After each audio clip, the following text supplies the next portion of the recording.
Welcome to Talk of the Town Sunday Recap. It's your boy Payne Warner and Jalen Diaz. This is a weekly episode of Talk of the Town coming at you every Monday evening. We'll be breaking down and discussing what we saw in every game from Sunday. Certain games won't warrant a long conversation. We apologize if we don't discuss your favorite team. Use the chapter tool if you're interested in specific games. Check the description for that. Not the same old Jets. What have the Jets improved on from last year to this year? They have a force on the defensive side of the ball. Okay. And I don't consider that to be a surprise. Robert Saleh, if you remember, he is a first-time head coach. He's the defensive coordinator of the 49ers that went to the Super Bowl just a couple years ago. He was anchoring that defense, and now they brought him here, and they continue to add good pieces on defense through the draft, through free agency, and Saleh has them playing incredible. They held Mr. to 62% and only 246 yards, one touchdown. And here's the better part, though. Rushing only 3 yards per carry for Dillon and Jones, who are very good running backs, probably the best 1-2 running back combo in the NFL. Yeah, 100%. I agree. On the offensive side of things, they aren't overwhelming Wilson with a high workload, 33 rushes to only 18 passes. And another drafted stud, Breece Hall, player of the game yesterday, 20 rushes for 116 yards and a touchdown.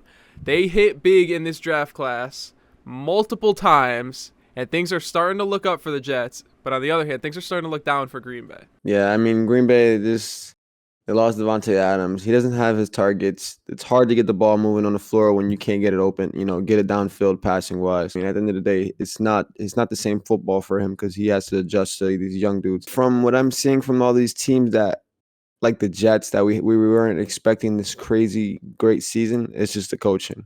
Yeah. The coaching has been phenomenal. He's keeping receipts. He's keeping receipts. He's kept those receipts, and they're 4-2 now. But yeah, man, I just see great coaching from the Jets. For the Jets, that's why I believe they're at the 4-2 record that they have. They're held accountable by their coaching. It's just a culture shift. Like you said, the draft class, they have been drafting some ball players, but Sauce Gardner right now is low-key about to be, defensive rookie of the year. And Breece Hall has a good shout for offense as well. Yeah, so it's a pretty good start for the New York Jets. I'm proud of them. We're going to take it over to Indianapolis. Matt Ryan with an insane performance. He played phenomenally yesterday. I'm not even going to lie. But how confident are you in the Colts going forward? I'm confident to an extent, and that conditional confidence will be explained a little bit later. But I am very confident in this team. It's a big win, especially without having much of a run game.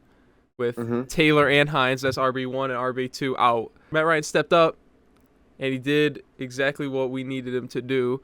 And he showed what we brought him in for, Jay. Let's take a look. I just want to say it. 42-58, 389 yards, 3 touchdowns. And, Jay, what is the most important stat that I have yet to say? 0 turnovers. Interceptions. Exactly. When Matt Ryan doesn't throw an interception, Jay, 2-0. Clearly, the turnovers are the problem for Matt Ryan. He's not going to do this every day. We know that. Yesterday, it was one of those games where I was watching. I was like, his line, he's actually blocking. They're blocking for him. So he's getting to read through his progressions. And also his receivers are stepping up. Alec Pierce is stepping up finally. He's had an amazing game yesterday. Yep. Pittman, 13 receptions, 134 yards. Woo! His most receptions in the game were like 10. So, he broke that personal record yesterday. We are a team that starts slow in terms of games and in terms of the season. I could have told you that. You probably could have told me that. I know that they've played poorly this season, and there's no excuse for the slow start. But, Jay, they're 3-2-1. And do you know what that gets us as of right now? A playoff spot. Check the standings right now. You'll see the Colts in the playoff picture. I said this last week. Don't be surprised when the Colts break off a win streak. That's 2. Watch the work. Shout out to Indiana, man. I'm that was a big win for you guys. I truthfully, the Jaguars needed that win more than you guys needed that win, but definitely a big win for you guys. Definitely a big win. Does the Giants win say more about them or the Ravens? It says more about the Ravens, but I'm going to circle back to that because I want to talk about the Giants first. Daniel Jones, every single week, continues to look better. Continues to show the improvement that we hoped we would be seeing from him. I believe, if I'm not mistaken, our boy Danny Dimes has 4 game-winning drives out of 5 wins this year. The improvements from the Giants are just massive. And at 5-1, they've already set themselves up to make a playoff appearance, though they are second in the division. On the Ravens side, this is another collapse, which obviously is the trend for them. Despite allowing the 14 in the fourth quarter, this game is solely on Lamar and nobody else. Poor passing performance, bad turnover to set up the go-ahead score from the Giants. Yep. What this really showed, and the biggest takeaway from this game, is how awful the Ravens' play calling is, especially in the red zone. Coaching, man, I'm telling you, man. They are not putting themselves in the best position to succeed. It's as if their offensive coordinator wants to make it more of a challenge than it really is. Here's the little statistic behind that. Kenyon Drake was dominating on the ground. He had 119 yards and a touchdown. He carried the ball 10 times. They have a lot of things to figure out if they're going to contend this year. They have a lot. And as of right now, they are probably the biggest pretenders in the NFL because that team has a lot of problems. That game is another game where I believe they just got out coached. The Giants are not 5-1 if this coaching isn't doing the best coaching they can possibly do. I'm be real with you. Especially since they haven't had a winning season and they haven't had a 5-1 start since 2009. So it's like you can't tell me it's not the coaching. Any other coach comes into this arena and they've done what they've done for the past couple of years. They haven't done anything. And this Brian comes in, Brian just coaching his ass off now. We have discussed the worries around Tampa, but what can be done to fix their issues? Their offense is horrible. Their offense is horrendous. Which is crazy. It's an ugly performance from Brady, ugly performance for Leonard Fournette. The defense, which we know is outstanding, can only do so much. You know, they allowed 3, 10, 15, and 20, and the outlier being 41 to Kansas City. That's Patrick Mahomes, by the way. Brady needs to be better at finding the end zone. I think that's the big issue right now. He has only 1 touchdown in 5 out of the 6 games so far, and that puts him at 8 total through 6 games. That's not good enough. I think Brady should be more concerned with playing football, considering that's his job. You know, there was a video that we saw yesterday of him yelling at his team on the sideline, and personally, I don't know how I would respond to that. Jay he skips training camp, takes every Wednesday off. He stayed out on Friday to go to a wedding. He took a private jet to Pittsburgh to play. I don't know how I'd respond to that guy yelling at me. Like, are you here with us or not? And right now, it doesn't look like he's there with them. It does not. And I've been saying this for weeks, that this man is not focused on football. He has too much going on in his life, and he's frustrated, and he's on the football field for those reasons. For Tampa, 3-3 now, dude. 3-3. Who would have thought? Luckily, their division's god-awful, so they should be able to rack up the wins in their division and drag their way into the playoffs. True. And once the playoffs happen, you never know. But real quick before we move on the Steelers side, shout out to Mr. Small Hands, Kenny Two Gloves, for that first drive of the day, which was very impressive. Granted, he didn't play well for pretty much the rest of the game.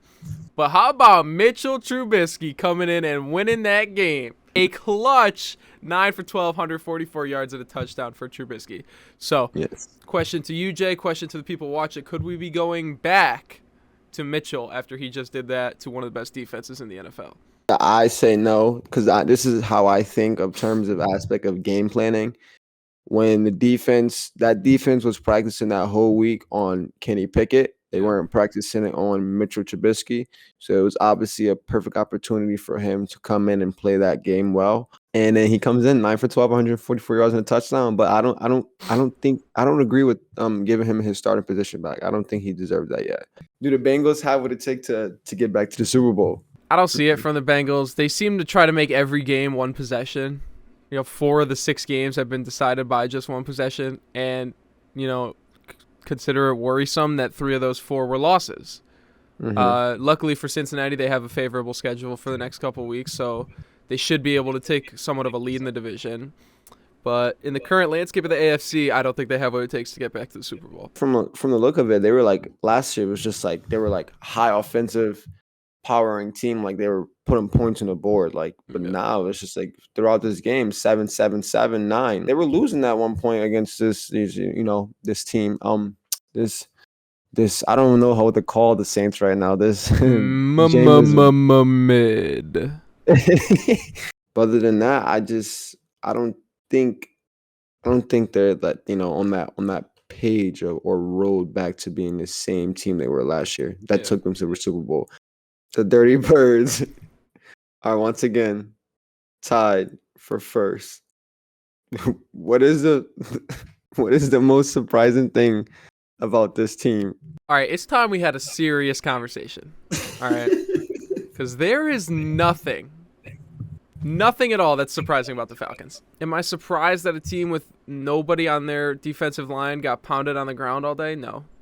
Mariota played well. He hasn't so far this year, but today he did, so congratulations on the win. But, the Falcons aren't a good football team, and really, they're playing themselves because they're not good. They're just going to be stuck in mediocre, and then they're not going to get a good quarterback, and they're not going to have a franchise guy. So unless you really are going to try to go all out for Lamar Jackson, you're playing yourself this year. I obviously disrespected them with my prediction, but being 3-3 does not say much to me. They're not good. It still says a lot though, because I'm real with you. I still think they shouldn't have won the game they won.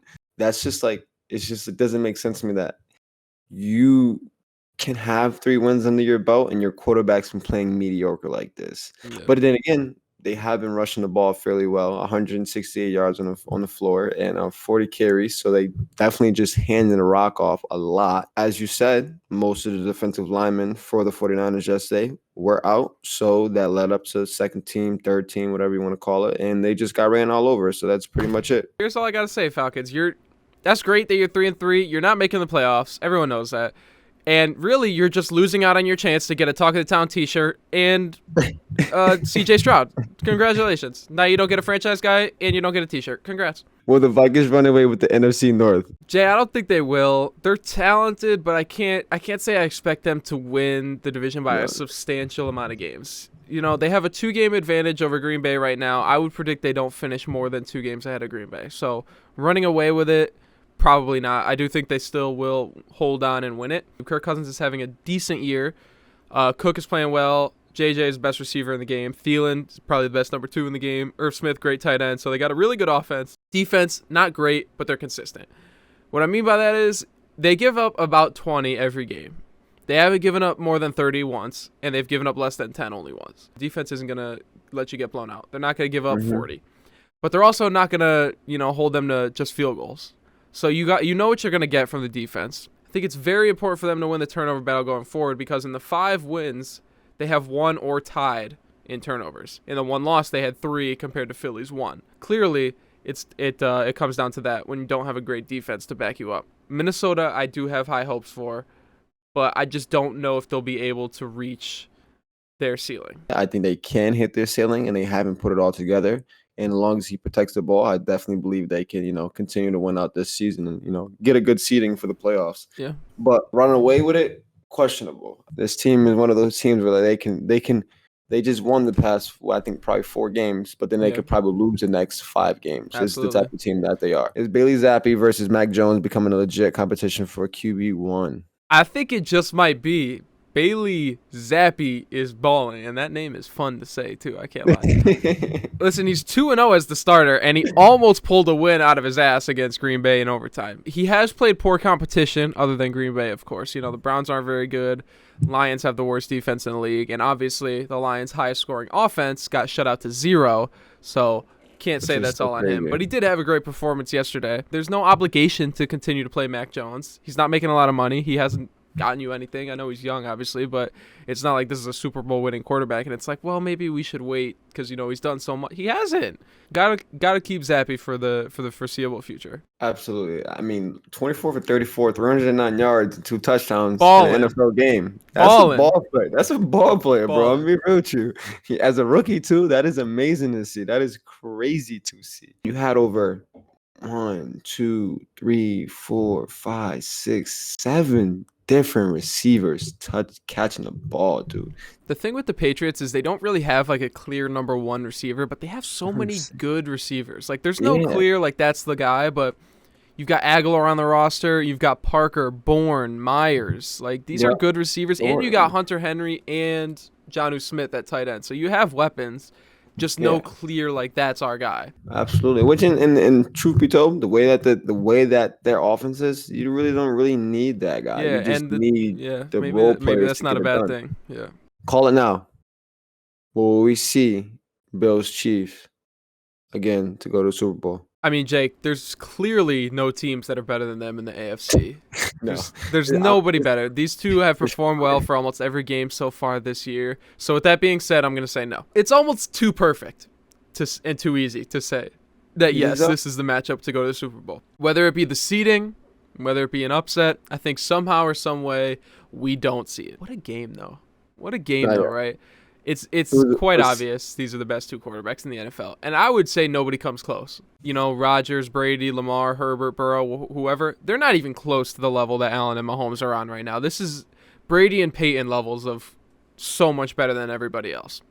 Shout out to Allen for getting it done. 329 yards, 3 touchdowns, and the Bills are back 100% looking like the favorites that I expected them to be, the favorites that most people expected them to be coming into this season. I think these are the two best teams. I think these two teams, one of these two teams, are going to win Super Bowl this year. That's all I gotta say. Like you just said, dude, there's no quarterbacks playing the way that these quarterbacks are playing. The thing about these two teams, it's the coaching is coaching very well, and their players are holding up there. And also, so what do you get there? You get it's perfect. That's Exactly. perfect. Patrick Mahomes finally got a taste of his own medicine, though. You know, finally.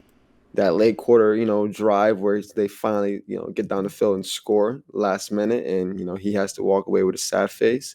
I would like to see Buffalo actually get the number 1 overall seed because if you don't know this, Patrick Mahomes has never played on the road in the postseason. He's played neutral sites for the 2 Super Bowls, but he has had every game at Arrowhead. I'd like to see him going to Buffalo, or him going to Baltimore, him going to Cincinnati, or him go wherever it may be, Indy, Miami, New York. I'd like to see him on the road in the postseason. We're going to LA. Wait, can we trust the Rams to return to form? I mean, I don't think so, Jay. I tried to give him the benefit of the doubt, but Matt Stafford is just not looking like the Matt Stafford that he was last year.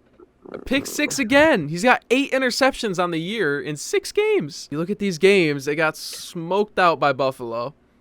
They barely held on to beat Atlanta. They got smoked by San Fran, smoked by Dallas without Dak. I mean, they're beating teams they're supposed to beat, and they're losing to the good teams. That's all we're getting from the Rams right now. And if Matt Stafford's playing like that, it's not going to look good for the rest of the year. I agree. Yeah, another 8 interceptions in 6 games. That's terrible. He had 17 last year. So he's on pace for even more he's on this pace year. For more. He's on pace for probably 22 to 25, somewhere in that region. It's not early. We're getting halfway through the season, but it's getting questionable. That them to return back to the Super Bowl form like they were playing is possible, but they got to play their asses off for the rest of the season. Their division has some work that needs to be done. Trash. But with that being said, go ahead and take us on to Seattle and Arizona. How long before the Seahawks are contending again? Not long, Jay. Not long. They got a class right now. They got a draft class right now. Geno Smith has been balling. He's obviously not the guy of the future. I respect the way he's been playing, but he's 32. So it's definitely not a cornerstone of the franchise, but the season he's having right now is fantastic. I got to give him all the credit in the world because I expected him to do just about nothing, and he's played out of his mind so far. Just take a look at his season stats. 73%, 1,500 yards, 9 touchdowns, 2 interceptions. If I said no name and I told you to guess who that player was, you'd be like Joe Burrow, Justin Herbert. It's Geno Smith. It's Geno Smith. He's balling out. But then you look at this draft class that they brought in. You got at least 2 stars in the making in Kenneth Walker and Tariq Woolen. And Tariq Woolen is looking like Richard Sherman 2.0 out there. You look at the rookie numbers. You look at where they were drafted. Obviously, the position they play. This might just be the second coming. I expect Seattle to be back in 2-3 years to be contending again. I'm starting to feel like the Utah Jazz right now. Arizona Cardinals. I'm talking about blow up the whole organization. You don't throw a touchdown. You don't score a touchdown, but you have an interception. Kyler Murray. Is it time for you to go to the MLB? Sorry. Is it time for you to go play for the Oakland A's? Listen, guys, at some point we're going to have this conversation about Kyler Murray. I don't want to do it now, but we can wait. We can wait for y'all when y'all are ready. But we're going to have that conversation eventually. So y'all let me know when you're ready, and we'll have the conversation. How much should this win mean to Philly? This win shouldn't mean any more than any other game. It's a rivalry, sure, I get that. But they need to be going to battle with the same mindset every single game, all 17, plus the postseason if they want to be Super Bowl champions, which obviously is the end-all, be-all goal for them at 6-0. This win should mean more for the fans and the critics of the Eagles because this was a elite defense. Elite. Put up 27, Jalen Hurts, got to balling. It wasn't a ridiculous MVP impressive performance, but he did what he had to do. He got the ball in the end zone. He didn't turn the ball over. He was 15 for 25, 125 passing yards and 2 touchdowns. So that's a big win for him. But on the other end of things, obviously this is the end for Cooper Rush. He did what he needed to do. And there should be no, ill will towards how Cooper Rush played this game. Because as a backup, he kept this team up. He kept them afloat, which is more than you could say for teams like Miami or Cleveland. Props to Cooper Rush. He did what he had to do. Now it's time to bring Dak back. Yeah, it's time to bring Dak back. 3 interceptions, that's tough, I feel bad, but I mean, at the end of the day, you can't even be mad at yourself as a player because you came into another, season thinking that you probably weren't going to play. Yep. Because the last thing you're expecting is your starting quarterback is to get hurt the first game again. So, you played great. And we even said it, come this game, if he turns the ball over, then it's definitely time for him to, switch out. Yeah, of course. That's what I've been saying the whole time. Once he gives you the reason to not play him, that's when you don't play him. Obviously, this was the reason, But like I said, there should be he should not be looked down upon. You can't look at him and be like, that's an unacceptable performance. This is your backup, and he got you 4-1. It's time. It's time for the $40 million man to come back and go to work because this is the best defense he's had, and it's time. It's time to go to the Super Bowl if you're Dallas. Let's go, Dak. We're gonna go ahead and move on to the deciding factors. So I'm gonna give Jalen the upcoming game on Monday and Thursday. He's gonna tell me who wins. He's gonna tell me what is the biggest deciding factor in order for that team to win. So coming up first, live from SoFi Stadium, Denver Broncos.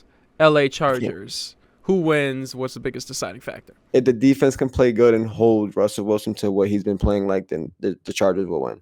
All right, moving on to Thursday Night Football. Once again, millions and millions of dollars for an absolute shit stain of a game. Thursday night from Arizona, we got the Saints at the Cardinals. Jay, who wins? What's the biggest deciding factor? I think the Saints are going to win, and I think they're going to win because of their defense. Damn, my screen got dark. As you can see, the Cardinals have been poor offensively, and the Saints defense isn't a bad defense. It just hasn't come together. And like we said in the beginning of the season, we thought they were going to be one of the number 1 defenses in the league, but they haven't come together yet as a whole. If the defense plays up to par, then yeah, they're all set. New top of the top segment. Once again, we're going to do our top 5 MVP leading candidates. I'm going to go first. I'm going to start with Josh Allen. Go Patrick Mahomes at second. Go Saquon at third. No, I'm going to go Jalen Hurts at third. And then I'm going to go Saquon 4. I'm going to throw Micah in there for now. But just know I want Justin Jefferson. I agree with that. That whole top 5, I solidified that. Stamp it. Write it off. Send it to the NFL right now. I agree with that. All right, cool. I agree with that. Thank you guys so much for tuning in to another episode of Talk of the Town. This was the Week 6 recap. Peyton Warnock, Jalen Lindsay will be back next Monday, 5 o'clock. We'll see y'all then.